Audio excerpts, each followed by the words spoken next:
Hello दोस्त, कैसे हैं? आई होप अच्छे होंगे। दोस्तों, आप देख रहे हैं support Bhojpuri YouTube channel. Support Bhojpuri में आप सभी को एक बार फिर स्वागत है। और दोस्तों, भोजपुरी इंडस्ट्री के पावर स्टार कहे जाने वाले पवन सिंह जी का एक और बेहतरीन गाने का पोस्टर आप लोगों के बीच में आ गया है।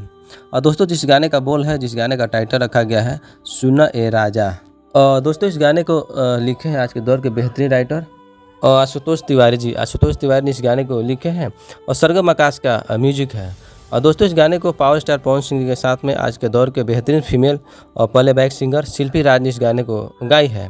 दोस्तों, इस गाने में नजर आएंगे आपको पावर स्टार पवन सिंह के साथ में फीचरिंग करते हुए मॉडल के तौर पे बहुत दिनों बाद जोड़ी फिर एक बार आप लोगों के बीच में देखने को मिलेगा। वही सुपर हिट चांदनी सिंह जी, चांदनी सिंह इसमें पावर स्टार पवन सिंह के साथ में नजर आएंगे। और दोस्तों, इस गाने को एससी म्यूजिक वर्ल्ड के यूट्यूब चैनल द्वारा रिलीज किया जाएगा। हालांकि डेट अभी कोई कंफर्म नहीं है, कमिंग सून में गाना है। बहुत जल्द आप लोग बीच में गाना का टीजर और फुल गाना भी सुनने को मिलेगा। दोस्तों, जैसे कुछ नया अपडेट आता है मैं आप लोगों के बीच में वीडियो लेकर जरूर आऊँगा। और तब तक के लिए इस वीडियो के बारे में अपना क्या राय देना चाहते हैं कमेंट बॉक्स में कमेंट कीजिएगा। और मिलते हैं किसी नए वीडियो नए टॉपिक के साथ। तब तक के लिए जय हिंद, जय भोजपुरी।